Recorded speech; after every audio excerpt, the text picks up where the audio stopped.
Assalamualaikum warahmatullahi wabarakatuh. Bismillahirrahmanirrahim. Alhamdulillahi rabbil alamin. Wassalatu wassalam ala ashrafil anbiya'i wal mursalin wa ala alihi wa sahbihi ajma'in. Wa la hawla wa la quwwata illa billahil aliyyil azim. Alhamdulillah, bersyukur kita kepada Allah Subhanahu wa taala yang limpah rahim dan kasih sayangnya. Sekali lagi kita dapat bertemu dan meneruskan pembacaan daripada kitab At-Tafsir Lil-Jalalain daripada surah Ibrahim. Mudah-mudahan Allah Subhanahu wa taala mengurniakan kepada kita cinta, kasih, kefahaman terhadap Al-Quranul Karim.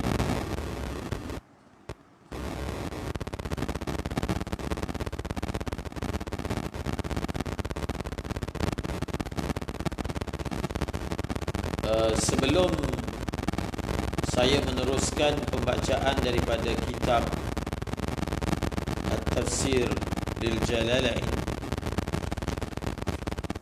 saya akan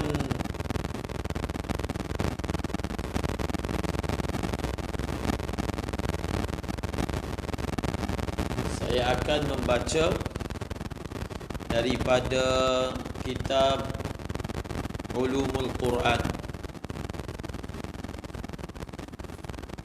daripada kitab Ulumul Quran.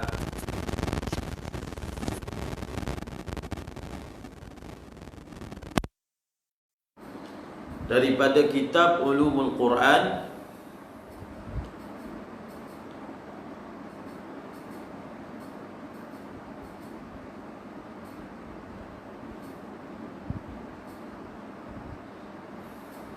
ada bunyi lagi sekarang.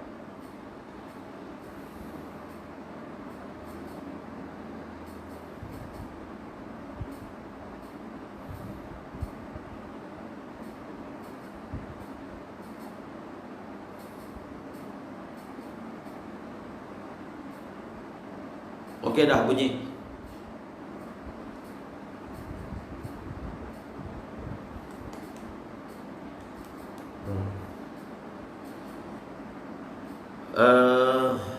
Iaitu tajuk yang kita akan baca sebagai permulaan sebelum masuk kepada sambungan ayat, iaitu sumber ambilan tafsir, ataupun dipanggil ma'akhidut tafsir, ma'akhidu at-tafsir, ataupun mazannut tafsir, sumber ambilan tafsir.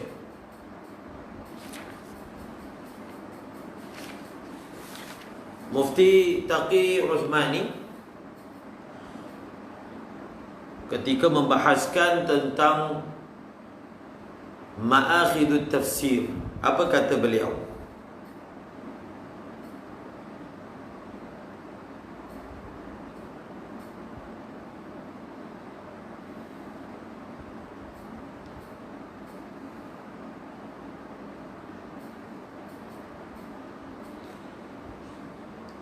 तफसीर के माआखिद, तफसीर के माआखिद, इल्म तफसीर के उस मुख्तसर तारुफ के बाद सबसे ज़रूरी बहस ये ही कि तफसीर कुरान के माआखिद क्या है. Selepas penjelasan ringkas berkaitan dengan ilmu tafsir, perkara pertama yang sangat penting untuk dibicarakan ialah berkaitan dengan apakah sumber ambilan bagi tafsir Al-Quran, yakni wo kia dhara'i hai जिनसे हम किसी आयat की tafsir मालूम कर सकते हैं. Apakah wasilah dan perantaraan yang daripadanya kita dapat mengetahui tafsir? उस सवाल के जवाब में कदर तफसील की ज़रूरत है जो ज़ैल में पेश की जा रही है. Menjawab kepada persoalan tersebut, suatu perincian dalam penjelasan diperlukan. Maka penjelasannya seperti berikut. सबसे पहले ये समझ लीजिए कि आयती कुरान ने दो किस्म की हैं. बाज़ आयत तो उतनी साफ वाज़ेह और आसान है कि जो ज़बान जानने वाला उन्हें पढ़ेगा उनका मतलब फ़ौरन समझ में आ जाएगा. Pertama sekali perlu difahami bahawasanya ayat-ayat Al-Quran ada dua jenis. Sebahagian ayat Al-Quran begitu jelas dan mudah difahami sehingga begitu mudah dan jelas difahami yang mereka yang bertutur dalam bahasa Al-Quran dapat mengetahuinya. Dan apakah maksud secara terus dapat difahami maknanya. उसीलिए ऐसी आयतों की तफसीर में किसी इख्तिलाफ राय का कोई सवाल ही पैदा नहीं होता. Ayat-ayat seperti ini tidak berlaku perselisihan dalam mentafsirkannya dan tiada persoalan yang berbangkit. Usi ayat ki tafsir ka ma'akhidh to sirf lughati Arab hai. Ayat-ayat seperti ini sumber ambilan tafsirnya hanya semata-mata bahasa Arab. Arabi zaban per माहिराना नज़र और अक्ली सलीम के सिवा उनका मतलब समझने के लिए किसी चीज़ की ज़रूरत नहीं. Selain daripada kemahiran berbahasa Arab dan akal yang sejahtera, tidak diperlukan untuk memahami maksud dan murad daripada ayat-ayat tersebut.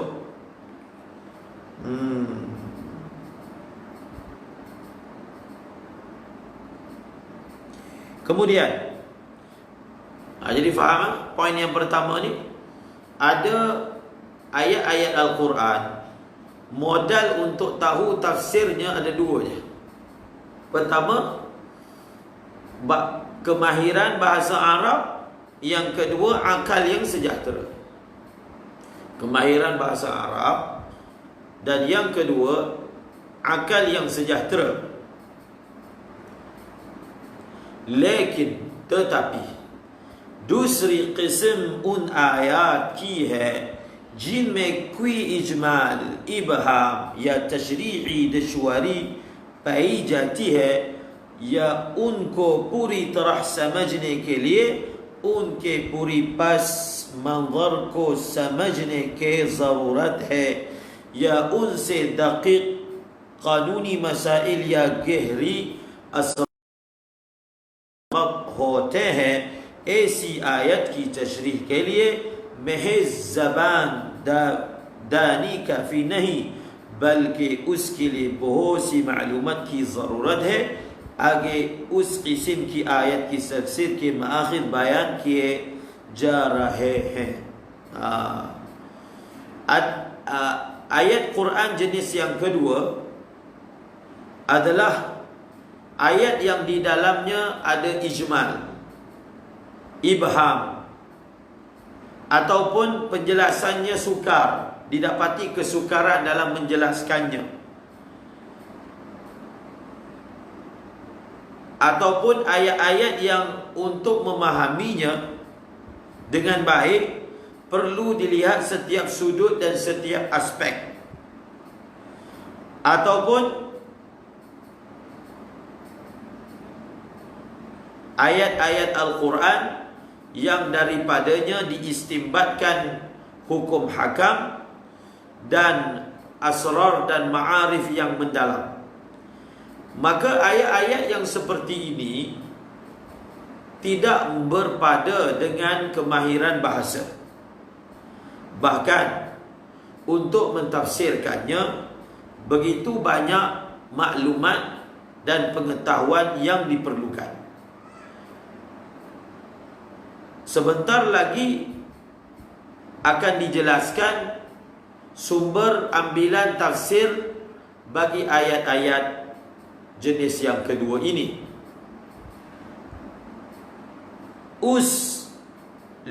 इस लिहाज से तफसीर कुरान के कुल 6 मआखिद है. Melihat daripada aspek ini terdapat 6 sumber ambilan tafsir. Ingat, ini untuk ayat-ayat yang diistimbatkan daripadanya asrar, ma'arif, hukum hakam dan seumpamanya. Maka ada 6 sumber ambilan tafsir. Yang pertama, 6 sumber ambilan tafsir. Yang pertama, Quranul Karim. Yang kedua, hadis Nabi sallallahu alaihi wasallam. Yang ketiga, athar sahabat. Yang ketiga, athar sahabat. Yang keempat, athar tabi'in. Yang kelima, bahasa Arab. Dan yang keenam, akal yang sejahtera. Ada berapa? Ma'akhidu tafsiril Quran. Ada 6 sumber ataupun madhanul tafsir, sumber ambilan tafsir. Pertama, Al-Quranul Karim. Yang kedua, ahadith Nabi sallallahu alaihi wasallam. Yang ketiga, athar sahabat. Yang keempat, athar tabi'in. Yang kelima, bahasa Arab. Yang keenam, akal yang sejahtera.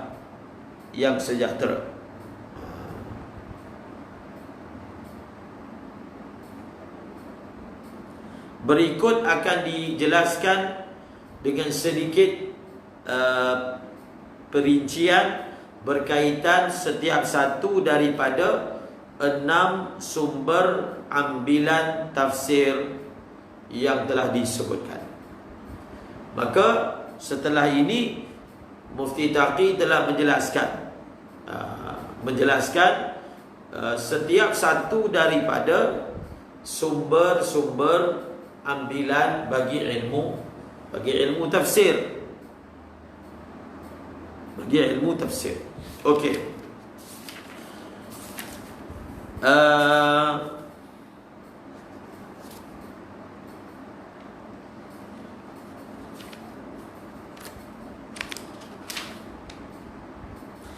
Saya nak sebut, saya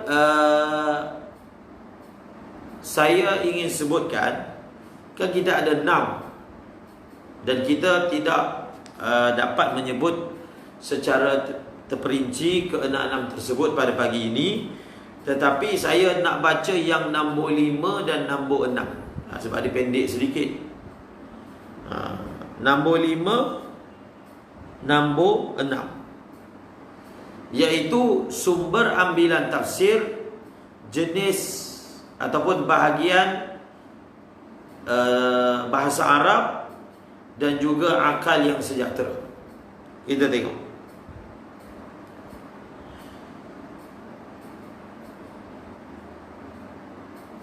पीछे बताया जा चुका है कि कुरान करीम की जिस आयत का मफहूम बदीही तौर पर वाज़ेह हो और जिसके मफहूम में कोई उलझन, इश्तिबाह या इबहाम व इजमाल ना हो और ना उससे समझने के लिए किसी तारीखी पसी मंज़र को जानने की ज़रूरत हो, वहाँ तो अरबी लुगत ही तफसीर का वाहिद मअख़ज़ ही। लेकिन जहाँ कोई इबहाम व इजमाल या पाया जा रहा हो या जो आयत किसी वाक़िअती पस मंज़र से वाबस्ता हो या उससे फ़िक़ही अहकाम मुस्तंबत किए जा रहे हो, वहाँ महज लुगत की बुनियाद पर कोई फ़ैसला नहीं किया जा सकता। ऐसी सूरत में तफसीर की असल बुनियाद तो खुद कुरान करीम, सुन्नत नबविया और आथार सहाबा व ताबिईन पर होगी। लेकिन उन मआखिर के बाज़ लुगत अरब को भी सामने रखा जाएगा। उसकी वजह यह है कि अरबी ज़ुबान एक वसी ज़बान ही और उसमें एक एक लफ्ज़ कई मानों के लिए इस्तेमाल होता है। Telah diberitahu sebelum ini mana-mana ayat Al-Quran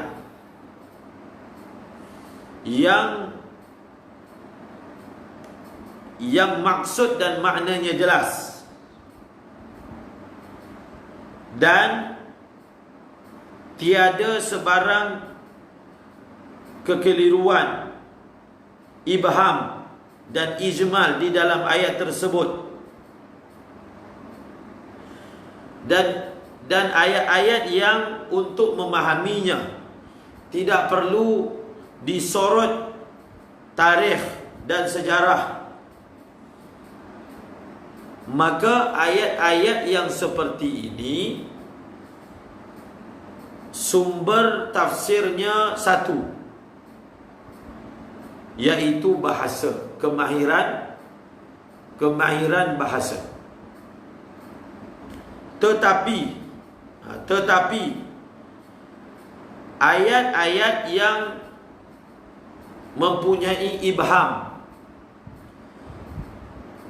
ijmal, ataupun ayat-ayat yang terikat dengan sejarah dan asbabun nuzul, ataupun ayat-ayat yang diistimbatkan daripadanya hukum hakam, maka ayat-ayat seperti ini tidak memadai dengan kemahiran bahasa sahaja. Ayat-ayat yang seperti ini asas kepada tafsirannya Al-Quran sendiri, hadis Nabi, asar sahabat dan tabi'in. Pun begitu, setelah mengambil daripada sumber-sumber tersebut, kemahiran bahasa Arab perlu diambil berat juga, kerana bahasa Arab adalah sebuah bahasa yang begitu luas. Di dalam bahasa Arab terdapat lafaz-lafaz yang digunakan untuk pelbagai makna, dan terkadang satu ayat memiliki pelbagai makna.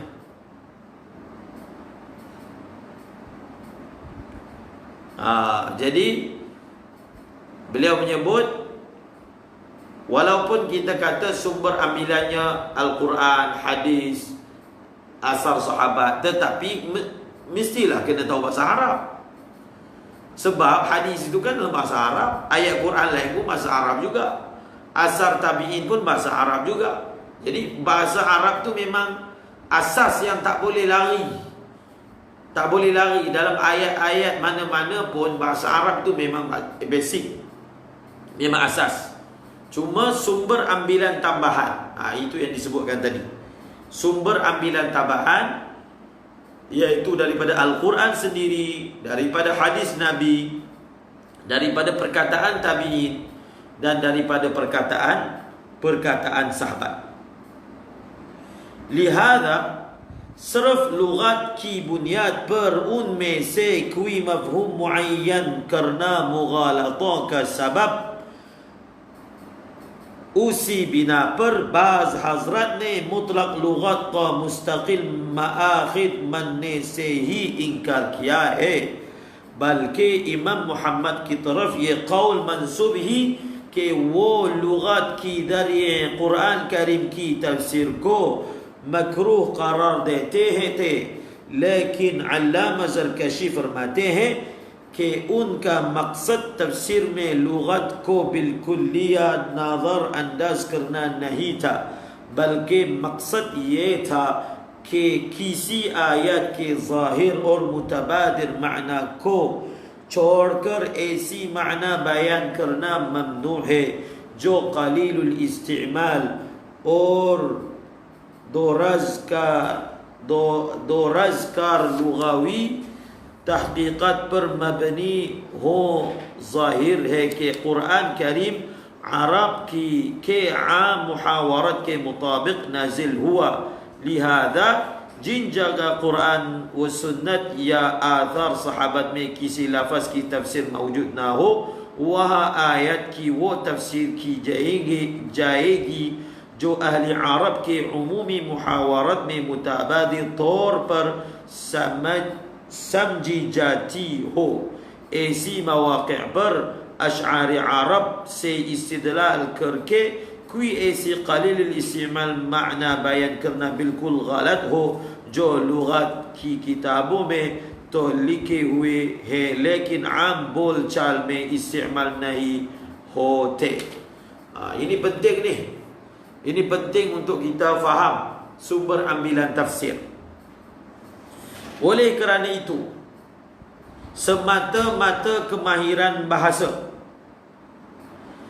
dijadikan sebagai perantaraan untuk menjelaskan kefahaman bagi sesebuah ayat merupakan suatu kesalahan akademik. Oleh kerana itu, sebahagian ulama mengingkari frasa kenyataan yang berbunyi semata-mata bahasa Arab adalah sumber yang tersendiri untuk mengetahui tafsir. Jadi kenyataan yang menyatakan, yang berbunyi untuk tahu makna sesebuah ayat ataupun untuk mengetahui makna Al-Quran semata-mata bahasa sudah memadai, maka frasa ini diingkari oleh ulama. Bahkan Imam Muhammad bin Hasan Asy-Syaibani dinukilkan daripada beliau bahawasanya beliau telah berkata, beliau telah menghukum adalah dilarang daripada menjadikan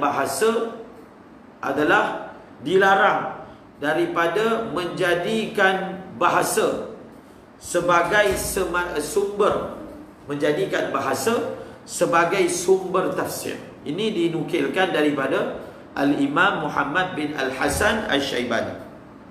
Tetapi Al-Imam Zarkashi telah berkata,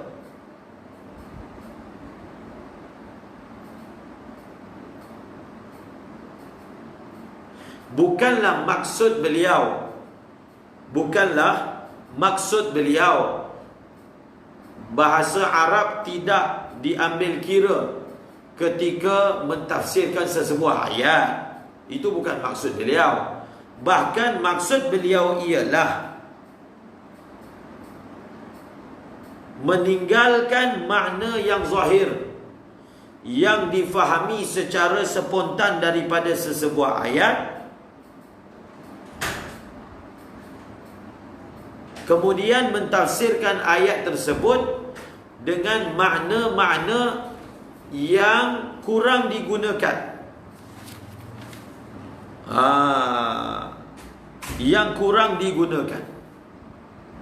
Bahkan ketika mentafsirkan Al-Quran, hendaklah mentafsirkannya dengan makna-makna dan penggunaan yang digunakan secara meluas di dalam muhawarah orang Arab ketika ayat Al-Quran diturunkan.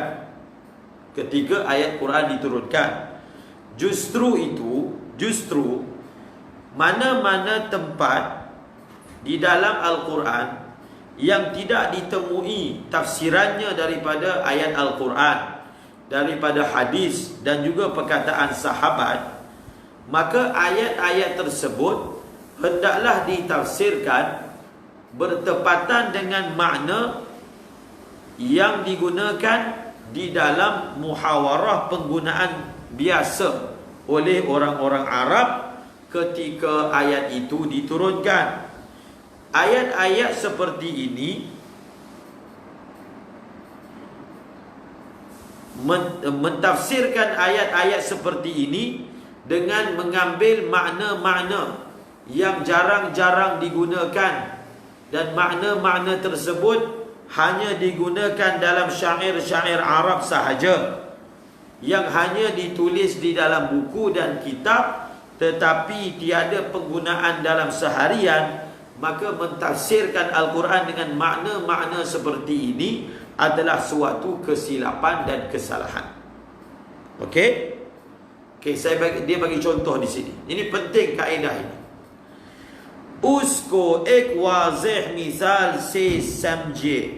Quran करीम में इरशाद है कि जब हज़रत मूसा अलैहिस्सलाम से उनकी कौम ने पानी की फरमाइश की तो अल्लाह ताला ने हज़रत मूसा अलैहिस्सलाम को हुक्म दिया कि वद्रिब बिअसाकल हजर। ये जुमला किसी ज़बान जानने वाले के सामने बोला जाएगा, वो सराहतन उसका यही मतलब समझेगा कि लाठी को पत्थर पर मारने का हुक्म दिया जा रहा है। चुनाचे उस जुमले के कि यही तफसीर सही और मुअतबर है, लेकिन सर सैयद अहमद खान साहिब ने लुगात की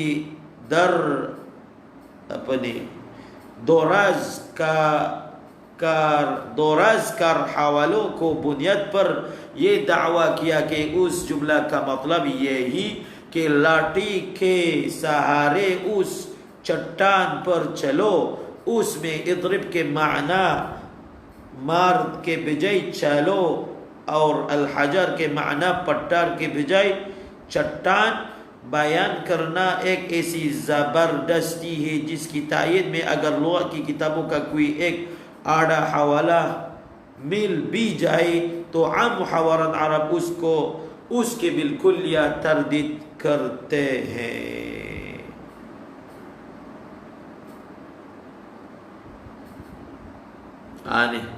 Ini terakhir. Jadi di sini ada orang mentafsirkan ayat Al-Quran dengan menggunakan bahasa-bahasa ataupun makna-makna bagi sesebuah ayat ataupun bagi sesebuah kalimah. Makna tersebut jarang digunakan untuk kalimah itu. Jadi penggunaan ataupun cubaan tafsir dengan cara seperti ini adalah salah. Beliau bagi contoh. Beliau bagi contoh. Tafsiran yang dilakukan oleh Sir Syed Ahmad Khan. Ini kalau kat India terkenal lah. Dia ini seperti golongan yang menggerakkan reformis, mendakwalah, menggerakkan reformis modernis. Jadi beliau bagi contoh ayat wadrib bi'asakal hajar. Ayat ni beliau mengatakan ayat ini kalau kita baca dan orang yang mempunyai kemahiran bahasa Arab, maknanya jelas. Apa makna wadrib bi'asakal hajar? Perintah Allah kepada Nabi Musa, ambil tongkatmu, pukul dengannya akan batu. Mudah, jelas. Tetapi orang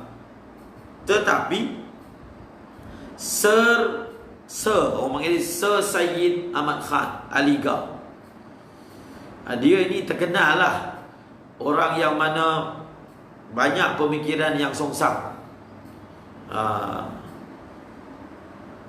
dan mereka ini golongan rationalism, yang antara asas pemikirannya menolak mukjizat. Dia payah nak faham ayat-ayat tentang mukjizat, sebab mereka seolah-olahnya otak saintifik. Jadi mana-mana ayat-ayat mukjizat yang macam pelik, macam contohnya ketuk tongkat dekat batu terbit air, ataupun dalam kisah ini bagi dia pelik. Apa faedah ambil tongkat pukul batu? Bukan boleh jadi apa-apa bukan batu. Jadi dia terjemahkan ayat ini dengan apa? Dengan makna yang sesuai dengan pemikiran dia, yang mengingkari mukjizat. Mukjizat maksudnya mengingkari cerita-cerita yang zahirnya bertentangan dengan adat. Jadi bila ada ayat-ayat yang seperti itu, dia akan tafsirkan dengan makna yang lain. Maka kata Mufti Taqi Osmani, kalau kita baca idrib dalam bahasa Arab maknanya pukul, asa maknanya tongkat, hajar maknanya batu. Tetapi Sir Sayyid Ahmad Khan ni, dia bersandarkan kepada tafsiran yang ganjil, telah apa?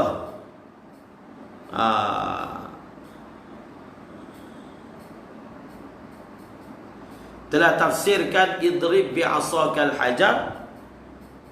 Apa dia? Dia kata ke sahare us catan percelo. Dia kata maksud idrib bi'asakal hajar, maksudlah tongkat kamu tu kamu sandarkan dekat batu. Itu makna dia.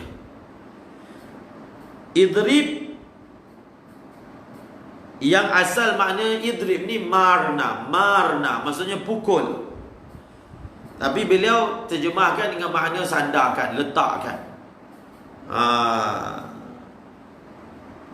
Jadi patar tu batu kecil, catan batu besar. Jadi dia tafsirkan macam tu. Dia sakhrah kalau bahasa Arab, batu besar, catan tu, catan itu sakhrah. Ini hajar, batu kecil. Jadi dia tercuba untuk apa? Dia pesongkan makna itu dengan penggunaan yang jarang digunakan. Beliau kata idrib ini ada dalam bahasa Arab maknanya sandar. Jadi sandarlah, letaklah. Tapi hakikatnya beliau ini bukan orang yang pandai bahasa Arab pun. Bukan pandai pun bahasa Arab. Jadi dia terpalit dengan pemikiran menolak mukjizat. Ada golongan seperti ini yang menyebabkan bila dia baca ayat Al-Quran, bila dia bertemu dengan ayat-ayat seperti ini, dia menghadapi masalah. Kita tak ada masalah nak faham ayat mukjizat. Mudah saja untuk faham ayat mukjizat. Kita asaskan kepada akidah Allah mampu melakukan apa yang dia mahu. Khalas. Allah mampu melakukan apa sahaja yang dia mahukan. Okey? Jadi ini penjelasan tentang sumber ambilan tafsir yang nombor 5, iaitu bahasa Arab. Semuanya ada 6, tapi yang saya sempat baca pagi ini secara panjang lebar adalah sumber ambilan yang nombor 6, nombor 5, iaitu bahasa Arab. InsyaAllah pada waktu-waktu yang lain, kalau ada kesempatan, kita akan baca lagi perincian berkaitan dengan ke-6 sumber ambilan tersebut yang berbaki 5. Okey? Jadi setelah di hadapan kita telah dibentangkan apakah ma'akhiz, apakah apa? Apakah ma'akhiz, apakah sumber ambilan bagi tafsir, maka kita baca semula dalam kitab ini. Ada perkara menarik yang kita ingin kaitkan dengan apa yang kita telah bacakan tadi. A'udzu billahi minasy syaithanir rajim. Bismillahirrahmanirrahim. وقال موسى إن تكفروا أنتم ومن في الأرض جميعا فإن الله لغني حميد ألم يأتكم نبأ الذين من قبلكم قوم نوح وعاد وثمود والذين من لا يعلمهم إلا الله جاءتهم رسلهم بالبينات فردوا أيديهم في أفواههم وقالوا إنا كفرنا بما أرسلتم به وإنا لفي شك مما تدعوننا إليه مريب. Saya ingatkan balik kitab tafsir Jalalain ni, tafsirannya ringkas. Kalau kita nak cari tafsiran panjang lebar, bukan Jalalain. Jalalain bukan tempatnya. Kitab tafsir Jalalain ini dijadikan kitab silibus dalam pengajian tafsir. Kita kena faham, ada kitab yang dimasukkan dalam muqarrar pengajian dan ada kitab untuk mutalaah. Kitab tafsir Jalalain ini bila dia dimasukkan dalam muqarrar pengajian, dan ada juga yang memasukkan selepas Jalalain, bukan ada juga, memang dalam sistem Deobandi, kitab tafsir yang kedua yang akan dimasukkan dalam muqarrar pengajian adalah tafsir Baydawi. Bila kitab ini dimasukkan dalam silibus pengajian, tujuannya membentuk malakah dalam tafsir. Sebab kita belajar daripada kitab tafsir ini adalah kaedah untuk tafsir. Kita tak nak orang mentafsirkan Al-Quran bercakap tentang tadabbur. Dia bercakap apa yang ada di otak dia, apa yang terlintas di pemikirannya, tanpa ada asas disiplin ilmu tafsir ataupun disiplin ulumul Quran. Jadi lebih baik kita ikat tafsir kita dengan qawaid, dengan bahasa Arab, dengan tafsiran yang muktabar. Jadi tak boleh satu orang dia nak bina ilmu tafsir dia tanpa asas seperti ini. Sebab itu tafsir Jalalain ini ringkas je.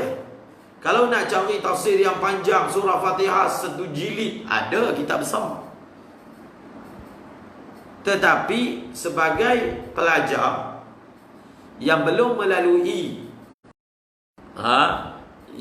melalui pembinaan asas untuk memahami ilmu tafsir, maka tak sesuai untuk dia baca yang besar tersebut. Dia perlu tahu kenapa. Jadi sebab itu saya sebut sebelum ini, kitab tafsir Jalalain, kita perlu tanya soalan kenapa. Okey? Mengapa sekarang mentafsirkan dengan tafsiran seperti ini? Biasakan dengan soalan kenapa. Sebab jawapan bagi kenapa itulah kaedah yang menjelaskan kita faktor ditafsirkan ayat-ayat dengan tafsiran-tafsiran seperti ini. Jadi bila soalan kenapa dan mengapa itu ditanya, maka dia akan membentuk dalam otak kita ni suatu garis panduan yang mana jiwa kita ataupun pemikiran kita ketika membaca Al-Quran didisiplinkan dengan kaedah tersebut.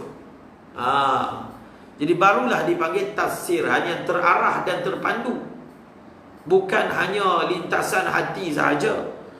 Kita belum sampai lagi tahap mentafsir berdasarkan lintasan dan ilhaman. Memang ada, bukan kita nafikan. Seperti mana Syekh Mutawalli Sya'rawi ketika mentafsir Al-Quran, dia pegang Quran je, pegang Quran kat tangan, tafsir. Tetapi kita perlu tahu beliau mentafsirkan dengan kaedah seperti itu setelah cukup terisi khalfiyat ilmu, maka barulah boleh tafsir dengan lurahnya, dengan rujukan tafsir-tafsir yang lainnya, dengan hadis Nabi, dengan ayat Quran yang lain. Kemudian barulah beliau bentangkan tafsir tersebut.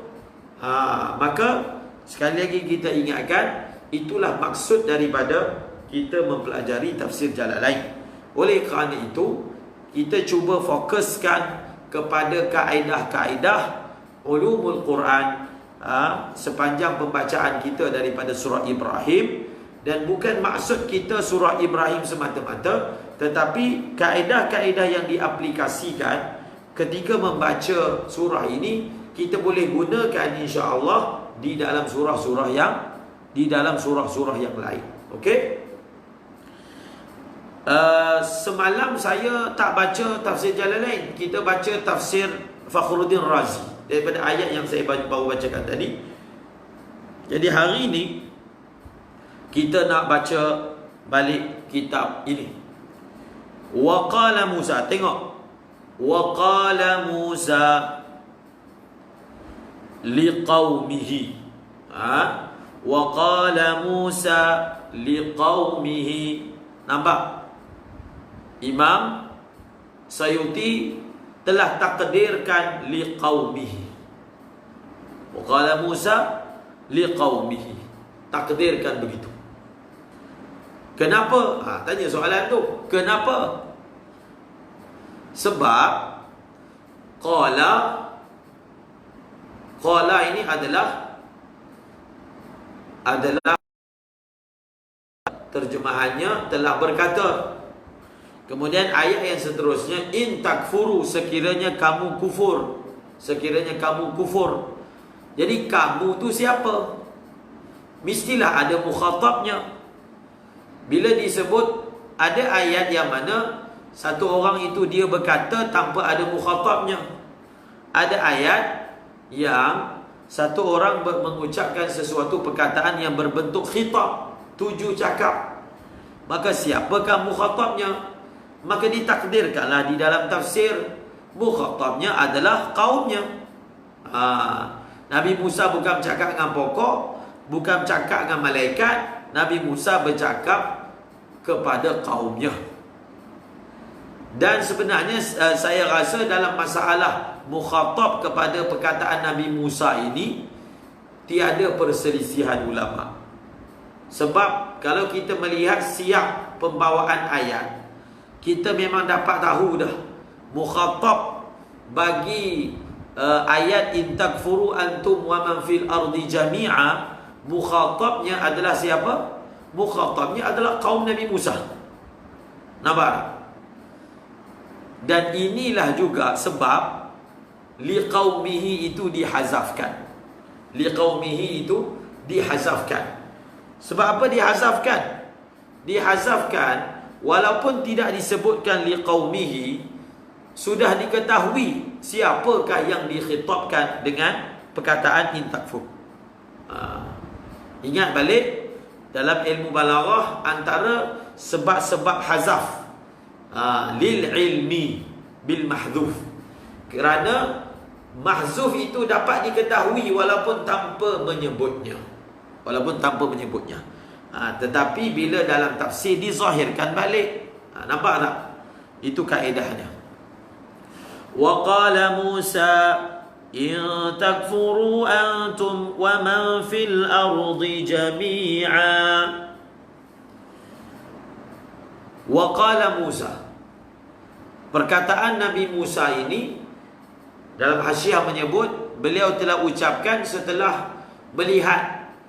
Ini tafsiran sebagian ulama. Apabila Nabi Musa melihat keras kepala, kedegilan daripada kaumnya, bila didakwah diingatkan tentang nikmat-nikmat, melihat mereka berterus-terusan dengan kedegilan, maka Nabi Musa telah meluahkan perkataan ini, in takfuru antum wa man fil ardi jami'ah. Di dalam ayat ini Nabi Musa menjelaskan tentang sifat istighna'nya Allah dan sifat qayyum, qaimun binafsihi-nya Allah Ta'ala.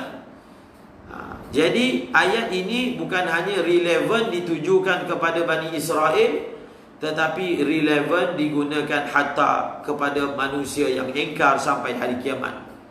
Diberitahu kepada mereka semua yang engkar, kalau kamu ini kufur, in takfuru antum wa man fil ardi jami'ah, kamu kufur dan semua yang ada atas muka bumi ini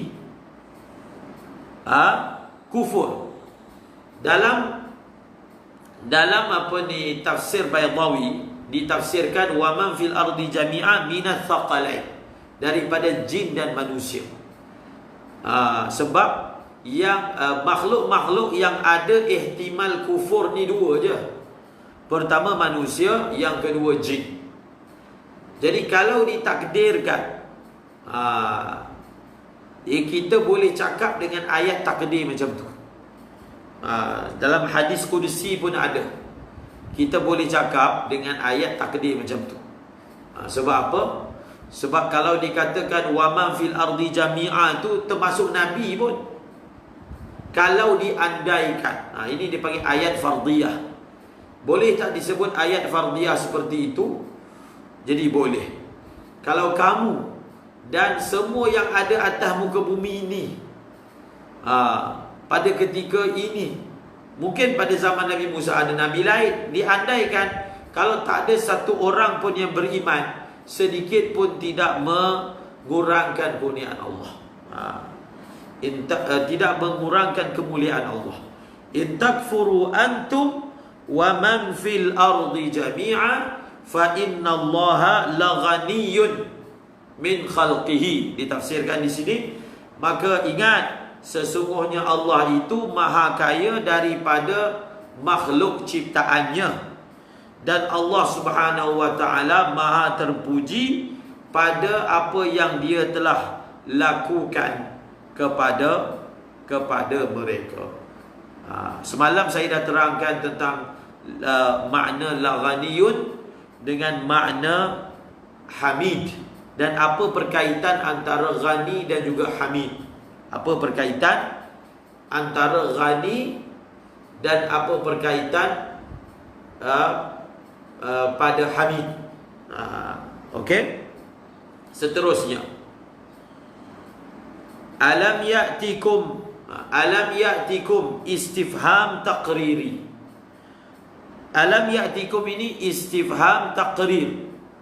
Kita belajar dalam ilmu balaghah, jadi nak faham apa maksud istifham taqriri, istifham ingkari, istifham dengan makna istifham, istifham dengan makna ta'ajjub. Ini adalah dipelajari dalam ilmu balaghah. Dia ada istifham hakiki. Istifham ni terjemahan dia bertanya. Istifham hakiki adalah apabila apa? Satu orang dia tak tahu dan dia mengeluarkan persoalan itu, pertanyaan itu untuk dia tahu. Itu dipanggil istifham hakiki. Berapa umur kamu?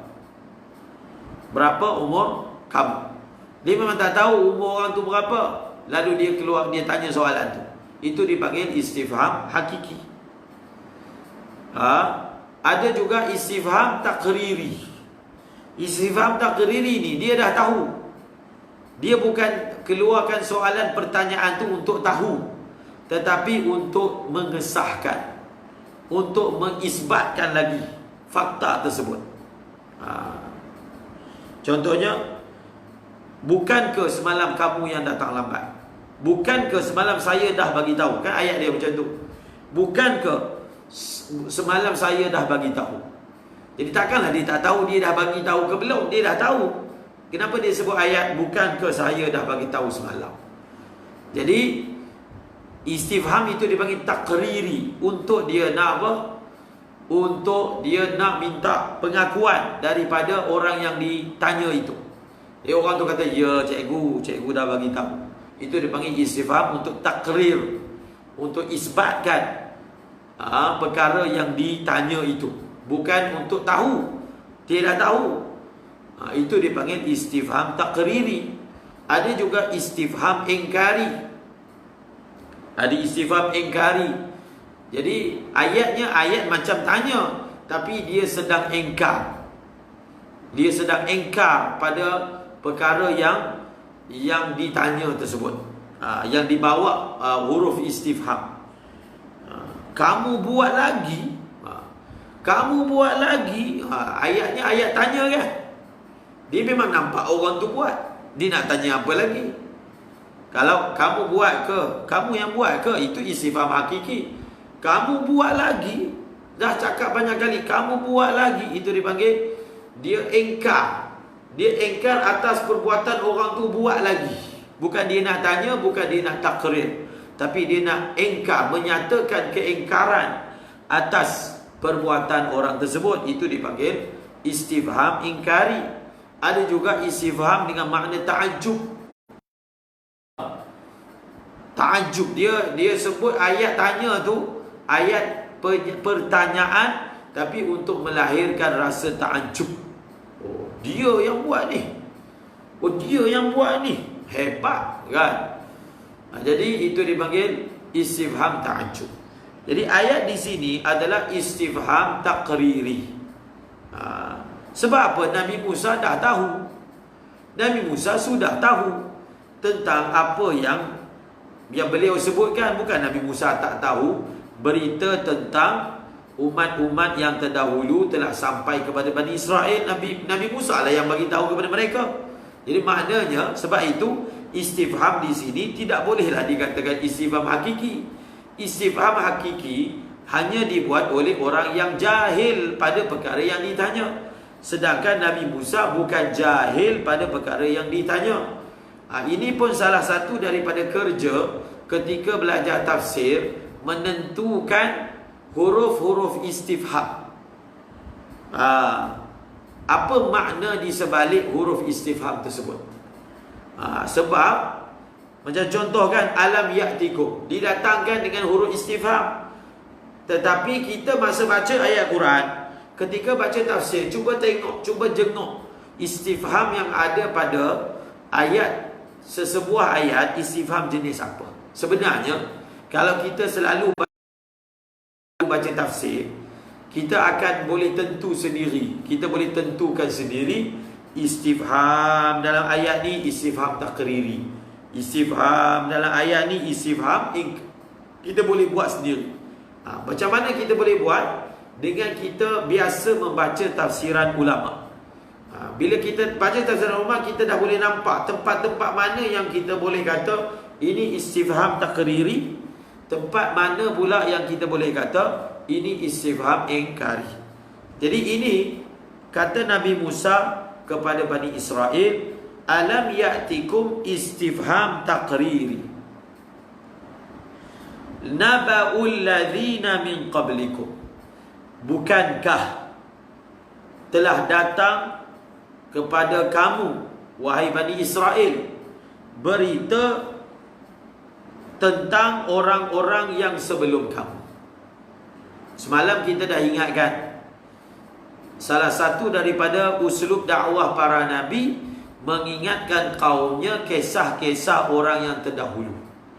Sekaligus inilah juga uslub dakwah bagi kita zaman ini. Sama. Ini uslub dakwah para nabi. Bukan sahaja uslub dakwah para nabi, ini adalah uslub Al-Quran. Jadi jangan kita tinggalkan uslub tersebut ketika memberi tazkirah, ketika memberi dakwah. Kerana sudah tentulah uslub ini adalah uslub yang tinggi, yang mempunyai kelebihan dalam mengubah manusia. Alam ya'tikum naba'ul ladzina min qablikum. Berita-berita orang yang sebelum kamu, wahai Bani Israel. Siapa orang yang sebelum kamu? Qaumi. Jadi qaumi ni kita boleh i'rab jadi badal, kita boleh i'rab jadi ataf bayan. Qaumi ni i'rab jadi apa? Badal. Badal kepada apa? Badal kepada alladzina. Badal kepada apa? Badal kepada alladzina. Qaumi Nuhin wa 'adin wa Thamud. Qaumi Nuhin wa 'adin wa Thamud. Ini perkara yang saya pun tak tahu jawapan dia. Saya pun tidak tahu jawapan dia, tapi kita tengok. Cuba tengok penggunaan yang digunakan di sini. Qaum Nuh. Qaum Nuh. Ad ni, Ad, perkataan Ad dan Samud. Kita tinggalkan dulu tafsir, kita tengok ayat ni. Qaum Nuhin wa 'adin wa Thamud. 3 ayat. Tiga kaum disebutkan. Kaum Nuh maksudnya kaum Nabi Nuh. Kaum Nabi Nuh. Kemudian kaum Ad, kaum Samud. Kaum Nabi Nuh, dia punya idhafat kaum Nuh. Nampak? Kaum Nuh. Tapi kaum Ad ini diidhafat, dipanggil idhafat al-musamma kepada isim. Kaum Ad maksudnya kaum yang bernama Ad. Ini dipanggil apa dalam ilmu balaghah? Idhafatul musamma ila ismihi. Qaum Ad wa ila 'adin akhahum huda. Qaum Samud maksudnya apa? Qaum Samud maksudnya idhafat isim kepada musamma. Jadi cuma kaum Nuh, kaum Nuh dia bukan apa? Idhafat isim kepada musamma, bukan. Kaum Nuh ini kita nak kata apa?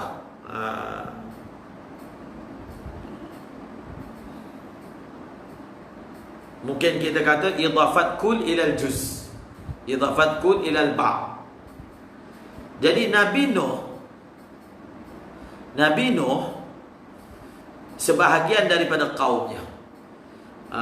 Jadi tafsir Jalalain dia zahirkan balik. Kaum Nuh wa 'adin. Dalam tafsir Jalalain dizahirkan kaum Adin ay qaum Hud. Samud qaum Salih. Qaum Salih. Cara nak i'rab ayat ini sama ada kita kata macam ni. Alam ya'tikum naba'ul ladzina min qablikum qaumi Nuhin wa 'adin. Jadi wa 'adin ni dia ini kita atafkan kepada kaum, bukan atafkan kepada Ad. Okey? Adin ni kita atafkan kepada kaum, bukan atafkan kepada Nuh. Jadi kalau kita atafkan begitu, dia tak jadilah macam saya sebut tadi. Tidak jadilah idhafat musamma kepada isimnya. Contohnya Masjid An-Nur. Masjid An-Nur, masjid itu namanya Nur. Itu dipanggil idhafat musamma kepada isim. Di sini zahirnya Ad dan Samud itu, perkataan itu diatafkan kepada kaum. Jadi bila diatafkan kepada kaum, kita terjemah macam ni. Kita zahirkan maknanya begini. Bukankah telah sampai kepada kamu berita kaum Nuh, Ad dan berita Samud. Berita Ad dan berita Samud. Jadi Ad dan Samud itu tidak disebutkan nama Nabi mereka dalam ayat ini. Tetapi kaum Nabi Nuh tidak disebutkan nama kaum tersebut. Tidak disebutkan nama kaum tersebut. Disebutkan nama Nabi. Kaum Ad dan Samud tidak disebutkan nama Nabi, disebutkan nama kaum. Apa rahsia dia? Nak tahu juga ni. Apa rahsia dia penggunaan seperti ini? Bukan dalam ayat ni je, ayat yang lain pun sama. Kita tak akan jumpa dalam ayat Al-Quran apakah nama bagi kaum Nabi Nuh. Kaum Nabi Ad ada, kaum Nabi Hud Ad, kaum Nabi Saleh Samud, kaum Nabi Shu'aib Aikah ataupun Madian, kaum Nabi Musa Bani Israel. Tetapi kaum Nabi Nuh dalam Quran hanya sebut kaum Nuh bas, macam tu je, kaum Nuh tanpa disebut namanya. Contohnya kan, kadzabat qaum Nuhinil mursalin idh qala lahum Nuhun ala tattaqun. Kaum Nabi Nuh disebut dalam Quran kaum Nuh, tak disebut nama. Inna arsalna Nuhan ila qaumihi an anzir qaumaka min qabli an ya'tiyahum 'adzabun alim qala ya qaumi inni lakum nadhirun mubin. Untuk kaum Nabi Hud disebut wa ila 'adin akhahum huda wa ila thamuda akhahum salihah. Kadzabat 'adunil mursalin. Kadzabat 'adunil mursalin. Maka sudah tentu ada sir ataupun ada latifah. Ada latifah dalam perbezaan menyebut seperti ini di dalam Al-Quran yang kita jumpa berulang-ulang kali. Yang kita jumpa berulang-ulang kali. Kaum Nabi Nuh tak disebut namanya. Kaum Nabi-Nabi yang lain sebahagiannya disebutkan namanya. Alam ya'tikum naba'ul ladzina min qablikum qaumi Nuhin wa 'adin wa thamud wa 'adin wa thamud.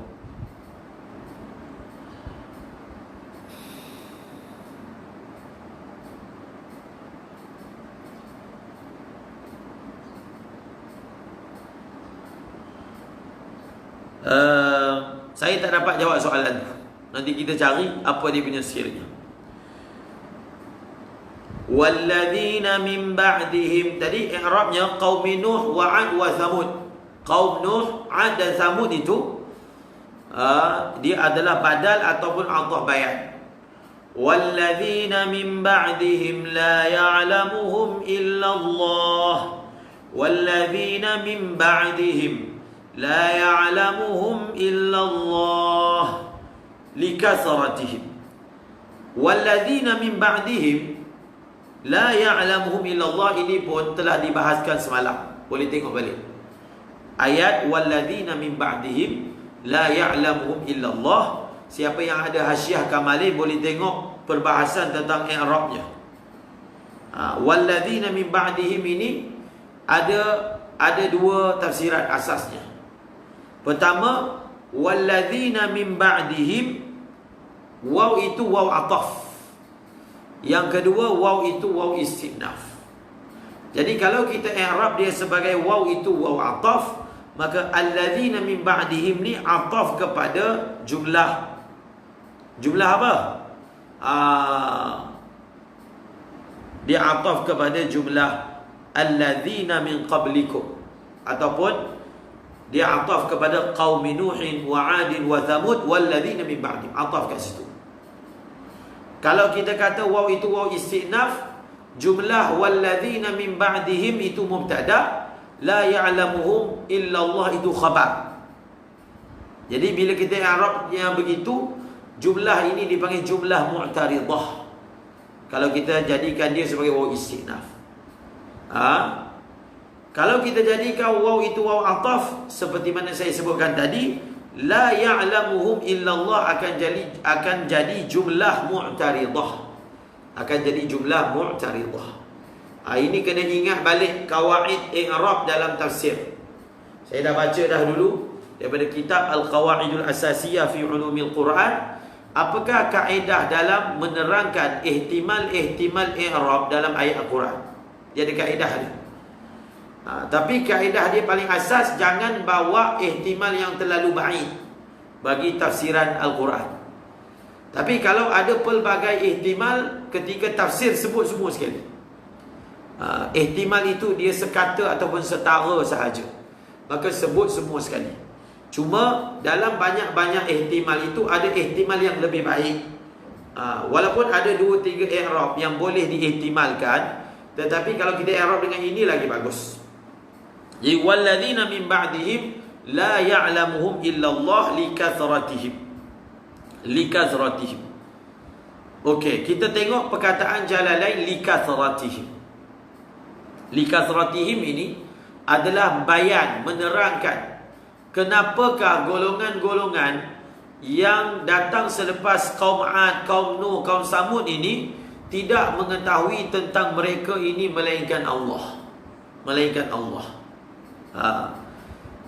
La ya'lamuhum, hum ini perkataan hum, kalau kita i'rabkan dia sebagai waw itu waw ataf, maka la ya'lamuhum illallah ini hum ni kembali kepada semua sekali. 'Ad, Samud walladzina min ba'dihim. Kalau kita i'rabkan dia sebagai waw istinaf, la ya'lamuhum, hum tu kembali kepada walladzina min ba'dihim. Ini pun satu kerja juga bila belajar tafsir, menjelaskan marja' dhamir. Ingat balik bila kita nak tafsir, kena selesaikan dulu struktur ayat. Dia punya marja' dhamir kat mana, mubtada' mana, khabar mana. Selesaikan dulu struktur ayat, baru terangkan. Kalau kita pun tak tahu hujung pangkal ayat, macam mana kita boleh tafsir ayat tersebut? Sebab itu bila baca tafsir tidak kena sebut dulu dia punya i'rab. Jadi mereka yang belum belajar bahasa Arab boleh belajar bahasa Arab. Kerana untuk betul-betul memahami Al-Quran dengan erti kata sebenar, maka bahasa Arab sangat diperlukan. Okey. Likasratihim, ditafsirkan likasratihim. Likasratihim ni nak menerangkan kenapa disebutkan dalam ayat ni la ya'lamuhum illallah. Kenapa? Likasratihim, kerana mereka itu begitu banyak. Mereka-mereka yang datang selepas kaum 'Ad, kaum Nuh, kaum Samud ni banyak, tidak mengetahui akan mereka itu melainkan Allah. Kalau kita rajin buka tafsir lain, kita akan nampak kelebihan tafsir Jalalain. Tafsir Jalalain ni, apa-apa yang beliau tafsirkan sebenarnya beliau memilih daripada beberapa tafsiran.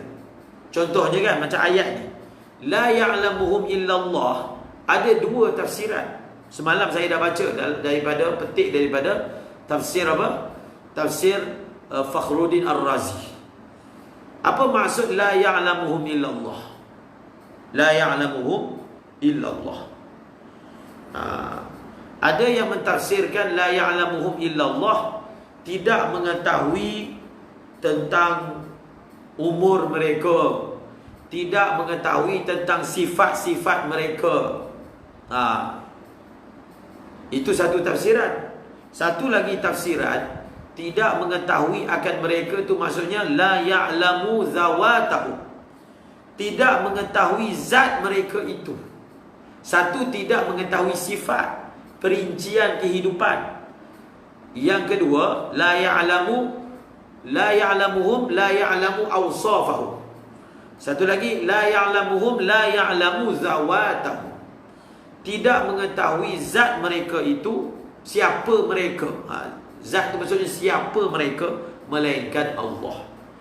Maka tafsir Jalalain telah tafsirkan berdasarkan mentarjihkan daripada salah satu daripada dua tafsir tadi. Sebab apa tidak mengetahui akan mereka itu melainkan Allah? Sebab mereka ni banyak. Mereka ni banyak. Nak sampai kepada kaum Ad tu, antara kamu, wahai kaum Nabi Bani Israel, nak sampai ke sana tu banyak. Banyak. Dan punca ditarjihkan tafsir ini kerana ada riwayat. Ini yang faedah saya sebut tadi itu sumber tafsir.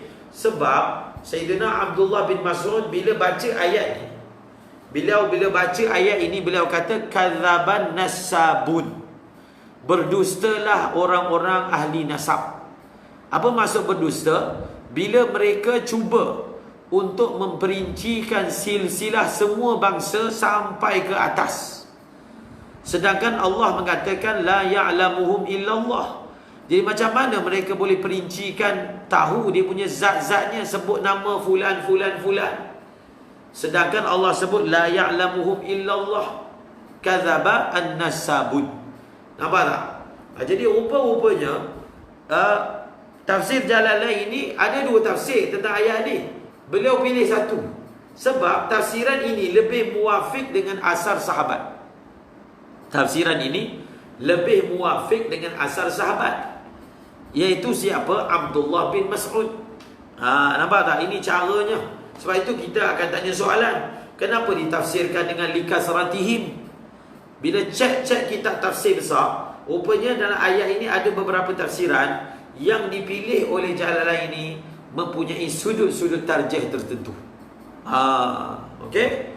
Likasratihim ja'atuhum rusuluhum bil bayinat. Ja'atuhum rusuluhum bil bayinat. Ja'atuhum rusuluhum bil bayinat ni, dia boleh di'irabkan sebagai badal ataupun mufassir. Mufassarnya, mubdal minhunya apa? Naba'ul ladzina min qablikum.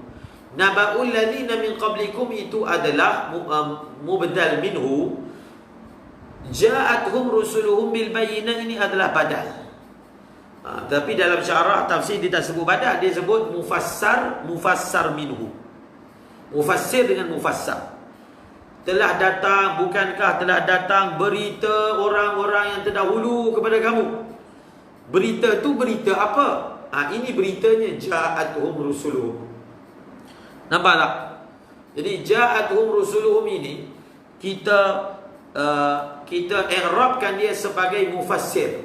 Dia tafsirkan apakah yang disebut secara ijmal. Ayat sebelum ini kata, bukankah telah datang kepada kamu berita orang-orang yang sebelum kamu, kaum Nuh, kaum Ad, kaum Samud, dan orang-orang yang datang selepas mereka tidak mengetahui tentang mereka melainkan Allah. Berita mereka tu apa dia yang datang kepada kamu? Inilah beritanya. Mereka ini bila Rasul datang bawa bukti, engkar. Itu nabak. Apa nabak dia? Ja'atuhum. Ja'atuhum rusuluhum adalah tafsir kepada nabak. Okey? Ja'atuhum rusuluhum bil bayyinat. Ada juga ulama yang i'rabkan apa? Yang i'rabkan ja'atuhum rusuluhum ini, ja'atuhum rusuluhum ini adalah hal. Adalah apa dia? Adalah hal. Pun ada juga i'rab seperti itu. Walladzina ja'atuhum rusuluhum bil bayyinat bil hujajil wadihati ala sidqihim. Ja'atuhum rusuluhum bil bayyinat bil hujajil wadihati ala sidqihim. Bil bayyinat ditafsirkan sebagai hujah-hujah yang jelas atas kebenaran mereka. Menjadi sunnatullah bila menghantar Rasul akan dihantar bersama dengan mereka bayinat. Ayat sebelum ni kalau kita tengok, ayat sebelum ni tentang Nabi tentang Nabi Musa. Walaqad arsalna Musa biayatina. Biayatina. Kita akan jumpa banyak kali lah dalam Quran. Jadi Nabi-Nabi menjadi sunnatullah. Nabi akan dihantar bersama bayinah. Bayinah ni tujuan dibawa bersama Nabi ni untuk tujuannya iqamatul hujjah. Tujuan dibawa bayinah adalah iqamatul hujjah, untuk mendirikan hujjah. Dan bayinah itu disebut sebagai mukjizat. Fi tis'i ayatin ila fir'auna wa qaumih. Fi tis'i ayatin ila fir'auna wa qaumih. Jadi bayinah itu didatangkan untuk iqamatul hujjah. Faraddu aydiyahum fi afwahihim. Faraddu ay al-umamu. Faraddu ay al-umamu. Aydiyahum fi afwahihim ay ilaiha liya'addu 'alayha min shiddatil ghaizi. وقالوا إنا كفرنا بما أرسلتم به وإنا لفي شك مما تدعوننا إليه مريب. فردوا والله أعلم. Ada lewat dah. Dah lewat dah. Faraddu kita sambung lagi. Faraddu aydiyahum. Pada ayat faraddu aydiyahum ini sebenarnya ada macam-macam tafsiran. Dalam tafsir Jalalain, hum yang ada pada raddu dikembalikan kepada ummah. Hum aydiyahum fi afwahim ni semua kembali kepada umat. Ada ulama tafsirkan faraddu ni maksudnya al-anbiya. Ada juga tafsir macam ni, faraddu ni hum itu kembali kepada kaum, tetapi aydiyahum kembali kepada kaum juga hum. Tapi afwahihim maksudnya anbiya pun ada juga. Dalam banyak-banyak tafsiran, ada berapa? 4-5, tengok dalam hasyiah pun ada. Pengarang Jalalain pilih tafsir ini. Itu nak kena jawab soalan balik. Kenapa dipilih tafsir ini? Kenapa dipilih hum dalam raddu dikembalikan kepada kaum, umam? Ja'atuhum rusuluhum bil bayyinat kan? Ada sebahagian ulama tafsirkan faraddu itu hum dalamnya kembali kepada apa? Kembali kepada Nabi, anbiya, rusul. Ada juga yang tafsirkan hum dalam raddu kembali kepada kaum, aydiyahum hum dalamnya pun kembali kepada kaum, afwahihim kembali kepada anbiya dan rusul. Pun ada juga. Nampak tak? Tapi di sini tafsir Jalalain tafsirkan dengan satu wajah, satu ihtimal.